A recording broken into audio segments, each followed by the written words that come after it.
हे प्रभु महादेव, नमस्ते। आपको मेरा प्रणाम। आज आपसे अपने मन की बात साझा करना चाहता हूँ। मुझे बड़े होकर इंडियन पुलिस सर्विस में जाना है। अपने माता पिता का सपना मैं पूरा करना चाहता हूँ। मुझ में कई सारे गुण हैं और मेरे माता पिता ने मुझे बहुत अच्छे संस्कार दिए हैं, जैसे कि सबकी मदद करना, हमेशा ईमानदार रहना। महादेव, लेकिन मेरी ज़िंदगी में एक समस्या है। हमारे घर का एक ऐसा काम है जिसमें मुझे पढ़ने का बिल्कुल समय ही नहीं मिलता। सुबह 3 बजे से रात्रि के 11 बजे तक हमें काम करना पड़ता है। मेरे पिता पानी पूरी का ठेला चलाते हैं, पर मुझे अपने दोस्तों से ये बात करने में बिल्कुल भी शर्म नहीं आती। पर मैं चाहता हूँ कि मैं अच्छा पढ़ लिख कर अपने माँ बाप को अच्छा जीवन दे सकूँ।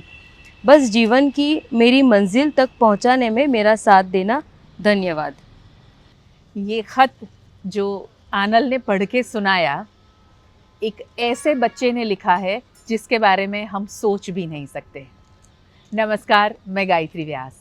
आज खबरों की बात नहीं होगी, आज खत की बात होगी। जी हाँ, वीएनएम फाउंडेशन, आप सब जानते ही हैं, वीएनएम फाउंडेशन के तहत पिछले 4 महीने से पहल प्रोजेक्ट चलाया जा रहा है और वो प्रोजेक्ट गोरवा वीर सावरकर स्कूल में हमने शुरू किया है। कई अपडेट्स आप देखते होंगे, कई वीडियोस भी आपने देखे होंगे। आनल के जो प्रयास हैं उसे आपने कहीं ना कहीं सराहा भी होगा और सोचा होगा कि क्या मेंटल हेल्थ को लेकर इन बच्चों के साथ में बात की जा सकती है। जी हाँ, की जा सकती है। और ये जो कोशिश है हमारी वीएनएम फाउंडेशन की, इस कोशिश में बहुत सारी चीज़ें लगभग हर नए दिन होती रहती हैं। उसमें ये एक एक्टिविटी को आनल ने जब जोड़ा कि खुद को ख़त लिखना है। ख़त लिखने का समय, ख़त लिखने का दौर ऑलमोस्ट चला गया है। कोई किसी को ख़त नहीं लिखता है। अब हम सब कुछ ईमेल पे और बहुत सारे ऐसे माध्यम हैं जिसके ज़रिए हम कम्युनिकेशन करते हैं एक दूसरे के साथ में। मगर बच्चों को जब ये कहा गया इस पहल प्रोजेक्ट के तहत कि आपको खुद को ख़त लिखना है, तो ऐसे ख़त हमारे सामने आए और आज ऐसे कुछ ख़त हमने सिलेक्ट किए हैं जो आनल आज पढ़ के सुनाने वाली हैं और बहुत सारी बातें भी करने वाली हैं पहल प्रोजेक्ट को लेकर और इस एक्टिविटी को लेकर। तो आनल, आपने जो अभी ख़त पढ़ के सुनाया वो कौन से स्टैंडर्ड के बच्चे ने लिखा था? वो 8th क्लास का बच्चा है, करीबन 13 साल का बच्चा है। जी, ये ख्याल कैसे आया आनल कि हमें ये एक्टिविटी, मेंटल हेल्थ की हम बात कर रहे हैं, पहल project mental health awareness prevention पे हम कर रहे हैं, तो खुद को ख़त लिखना, इसके ज़रिए आप क्या समझाना चाहती थी? उसके बाद में फिर और भी हम ख़त आपसे सुनेंगे कि बच्चों ने लिखा क्या है। एक्चुअली कई सारी बातें ऐसी होती है कि जब हम उसको एक पेपर पे साझा कर देते हैं या हम किसी से शेयर कर देते हैं, तो वी फील हर्ट, कि हमें लगता है कि हमको किसी ने सुना है या हमारी बात को किसी ने एक्नॉलेज किया है। जैसे आपने कहा कि ख़त लिखने का जो दौर है वो अभी ख़त्म सा हो गया है। जी। और अभी ये समय है कि हम सब बहुत बिज़ी हैं, कई बार हमें समय नहीं होता, हम चाहते हुए भी अपने दोस्तों से नहीं मिल पाते, हम अपनी मन की बात शेयर नहीं कर पाते। तो जब जैसे उसको इंग्लिश में बोला जाता है जर्नलिंग, जब अपनी परेशानियाँ या हमसे जुड़ी हुई कोई भी बात जब हम लिखते हैं तो कहीं ना कहीं हमें बहुत रिलीफ फील होता है। और मुझे ऐसा था कि ये आदतें बड़ों को भी अपनानी चाहिए, पर अगर बचपन में ही ऐसी आदतें बच्चे में आई कि अपनी मन की बात वो साझा करे, तो कहीं ना कहीं उनकी मेंटल वेलबींग में बहुत बड़ा रोल प्ले करेगा। और जहाँ बच्चों की बात आती है तो मानसिक स्वास्थ्य, मानसिक जागृति, ये बहुत बड़े बड़े शब्द हैं, पर जब मैं ये बच्चों से मिली और जब मैंने उनको कुछ क्वेश्चंस पूछे मानसिक स्वास्थ्य के बारे में, जो उन्होंने मुझे जवाब दिए, मुझे लगता है कि जो उन्होंने समझा है और जो एक हद तक सही भी है कि मानसिक स्वास्थ्य या मानसिक जागृति मतलब मन की जागृति। आप अपने मन से कितना जुड़ पाते हो, आप अपनी मन की बातों को किस तरीके से साझा कर पाते हो या उसका स्वीकार कर पाते हो, यही एक मेंटल वेलबींग का सबसे पहला स्टेप है। जी तो कई बच्चों ने कुछ ऐसी बातें लिखी है जो उन्होंने कभी किसी से शेयर नहीं की। जी और ये एक्टिविटी के बाद जब हमने उनको पूछा कि आपको कैसा लगा, हम्म, पहले वो लोग हिचकिचा रहे थे, ना बोल रहे थे कि मैडम हम नहीं लिख पाएंगे। जी पर जब उन्होंने लिखा, कुछ बच्चों ने 3 लाइन लिखी है, कुछ ने कुछ ड्राइंग बनाया है, पर वो करके उन सबके मुंह पे इतनी बड़ी स्माइल थी।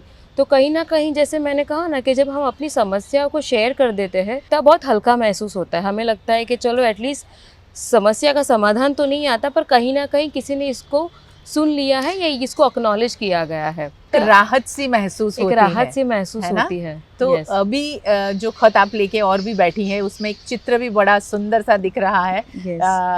पढ़ के सुनाइए और फिर आगे बच्चों के कुछ और अनुभव भी आप हमसे शेयर करें। जी, जैसे मैम ने कहा कि ये बच्चे ने बहुत सुंदर ड्राइंग बनाई है और इसने अपनी खुद की ड्राइंग बनाई है और लिखा है कि इसने अपने आप को अपना दोस्त माना है। तू मेरा बेस्ट फ्रेंड है, इसलिए मैं तुझे ये बात बता रहा हूँ। प्लीज़ ये बात तो किसी को मत बताना। एक दिन मैंने अपनी माँ को ड्राइंग बना के दिखाया और वो कुछ काम में थी, तो उसने मेरा ड्राइंग देखा और बोली कि तुमने बिल्कुल भी अच्छा ड्राइंग नहीं बनाया है। ये बात से मुझे इतना दुख हुआ, पर देखो ये बात मैं अपने दोस्तों को भी स्कूल में बता सकता था, पर मुझे ऐसा था कि मेरा मजाक उड़ाएंगे, इसलिए मैंने आज तक ये बात किसी को नहीं बताई है और तू भी किसी को मत बताना। You are my best friend, मेरा बेस्ट फ्रेंड मी। कितना खूबसूरत लिखा है, कितना खूबसूरत। खुद के बारे में जब लिखने की बात आती है, आप सोचिए ये कितनी नादानियत भरी बातें हैं, मगर उसमें सच्चाई कितनी है। एक बच्चा जब माँ उसे कोई भी सीख देती है कि तेरी ड्राइंग अच्छी नहीं है, तो उसको ऐसा नहीं है कि उसे डिमोरलाइज महसूस कराएं।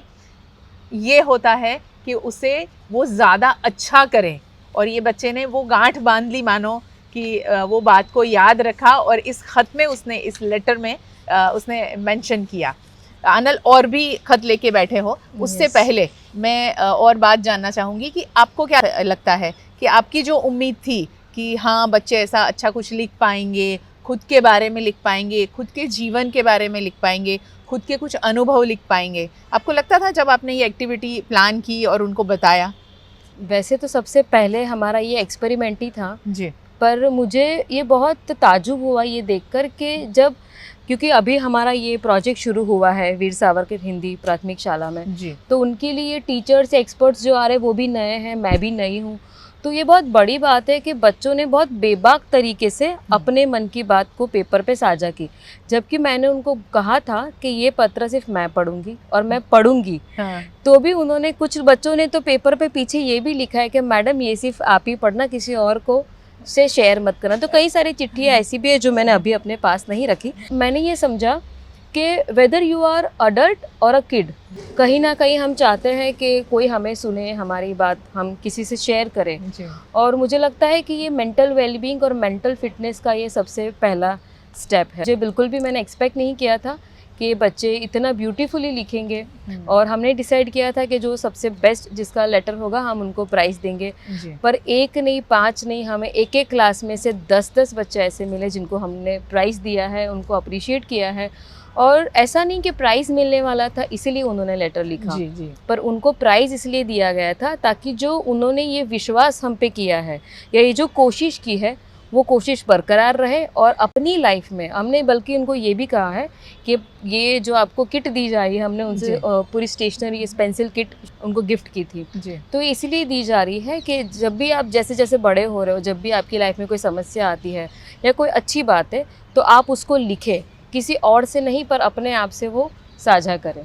अब और खत सुनाइए हमें पढ़ के जी कि क्या क्या बच्चों ने लिखा है। और जब बच्चों की बात आती है और ऐसे बच्चे जो बस्ती से आते हैं, जिनको हम हमेशा ये सोचते हैं कि इन्हें क्या पता, इन्हें कुछ नहीं आता होगा, अब ये गवर्नमेंट स्कूल में पढ़ते हैं, वो लेवल नहीं है कि वो अपनी बात बहुत अच्छे तरीके से बता पाएँ। मगर आप अब जो खत पढ़ने वाली है आनल, उसे सोचकर दंग रह जाएंगे कि वाकई ये बच्चों में थोड़ा सा काम किया जाए उनके लिए, उनके बारे में थोड़ा सा सोचा जाए तो आप सोचिए कि हमारे देश का भविष्य कितना उज्जवल हो सकता है, स्पेशली ऐसे घरों से आते बच्चे जहाँ पर फिज़िकल फिटनेस की बात तो दूर की है, मेंटल हेल्थ पे तो कभी चर्चा ही नहीं होती है। और वीएनएम फाउंडेशन पहल प्रोजेक्ट के तहत यही कोशिश कर रहा है कि उनको मेंटली कितना स्ट्रॉन्ग बनाया जाए। दूसरा पत्र है, ये 6ठी क्लास की एक लड़की है, करीबन 12 साल की होगी। देखने वाली बात ये है कि इतनी छोटी उम्र में भी बच्चों को जिस हालात में वो रह रहे हैं उसमें कितनी रियलिटी का सामना करना पड़ता है, क्योंकि हमारे घर में तो हम उनको बहुत सारी फैसिलिटीज़ के ज़रिए या कुछ चॉकलेट्स या गिफ्ट्स देकर हम उन्हें हमेशा पैम्पर्ड फील करवाते हैं। पर ये बच्चे जो ऐसे हैं, जो एडवर्स कंडीशन में रहकर रियलिटी को भी फेस करते हैं और अपना बेस्ट देने की कोशिश करते हैं, इसलिए नहीं ताकि उनको कुछ सक्सेसफुल डॉक्टर, इंजीनियर या आईपीएस बनना है, पर महज इसीलिए ताकि जो माँ बाप जिस परिस्थिति में रह रहे हैं कहीं ना कहीं उनमें वो सुधार ला सके। तो पढ़ते हैं दूसरा पत्र। आज मैं अपने बारे में पत्र लिखने जा रही हूँ। मैं बहुत भाग्यशाली हूँ कि मुझे इतना अच्छा चांस मिला है। मैं हमेशा सोचते आ रही थी कि मैं एक सफल महिला बन सकूंगी या नहीं। कभी कभी मैं सोचती हूँ कि जब मेरी प्यारी माँ मेरे साथ है तो किसी भी कार्य को करना मेरे लिए असंभव नहीं होगा। मैं अपनी माँ को भगवान जैसा मानती हूँ। मेरी माँ हमेशा मेरे दर्द को फील करती है। कोई नहीं सोचता कि मैं सफल बनूं या ना बनूं, पर मेरे मम्मी हमेशा मेरी सफलता की कामना करते हैं। मेरे परिवार में कुछ लोग ये सोचते हैं कि इसकी अभी शादी कर दी जाए। बहुत छोटी बच्ची है, हम जानते हैं कि बाल विवाह अभी गैर कानूनी है, पर फिर भी ये सोच को, ये बच्ची को कितना प्रभावित किया है वो उसने यहाँ पे ज़ाया किया है। परिवार वाले चाहते हैं कि मेरी शादी कर दी जाए, लेकिन मेरी माँ सोचती है कि मेरी बेटी पढ़े और एक दिन कुछ बन कर दिखाए। मतलब घर में ही इतने थॉट कॉन्फ्लिक्ट्स है माँ और परिवार के बीच में, और ये बच्ची को पता चल रहा है। मेरा एक ही ड्रीम है कि मैं लॉयर बनूं और अपनी माँ की सारी परेशानियों को मैं हल कर सकूं। मैं अपनी माँ के बारे में एक शब्द कहना चाहूँगी। भगवान हर जगह नहीं होते, इसलिए उन्होंने माँ को भेजा है। मैं कभी बुरा नहीं सोचती, ना बुरे कर्म करना चाहती हूँ। मैं हमेशा सच के रास्ते पे चलना चाहती हूँ। ये सारी बातें मेरी माँ सिखाती है।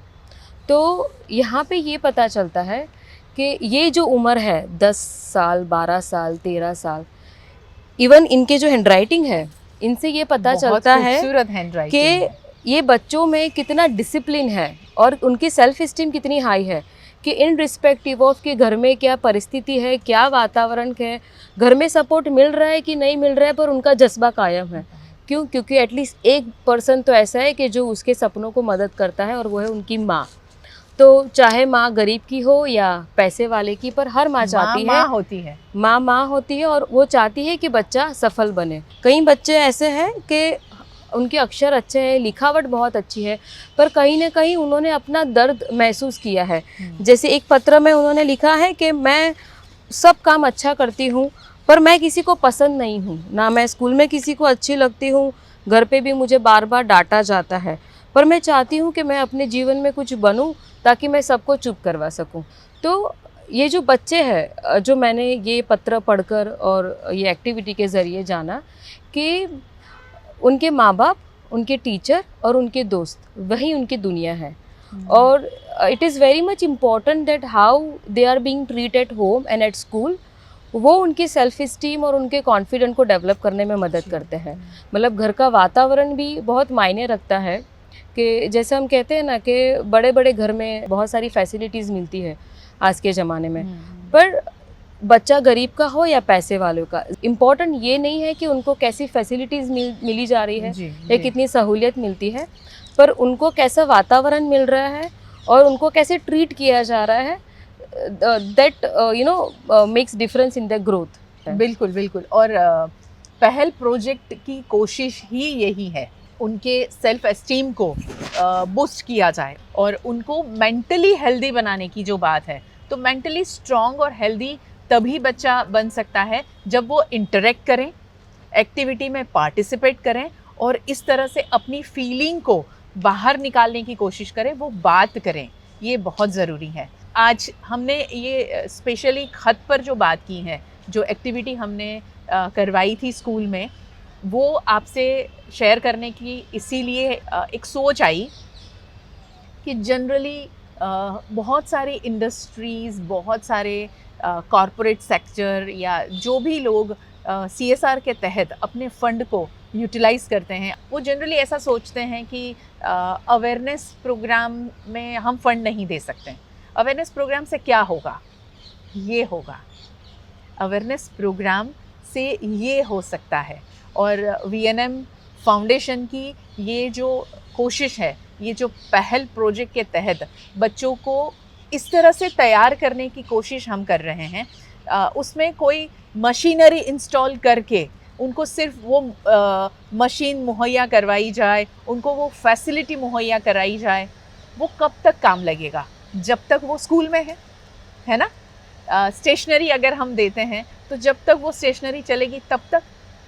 मगर ये जो पहल प्रोजेक्ट है वो उनको ज़िंदगी भर काम लगेगा, यानी कि पीढ़ी दर पीढ़ी ये सारी चीज़ें आगे चलने वाली हैं। यानी कि हम एक ऐसे समाज का निर्माण करने जा रहे हैं जो आज के बाद 25 साल बाद भी वो समाज मानसिक तौर से बहुत सक्षम होगा, बहुत स्वस्थ होगा। और सबसे अहम मुद्दा ये है कि जिन बस्ती के बच्चों के लिए हम काम कर रहे हैं वो हमारे देश में बहुत बड़ा वर्ग है, और इस वर्ग तक पहुंचने के लिए हमें और ज़्यादा आप सबके सपोर्ट की ज़रूरत पड़ेगी।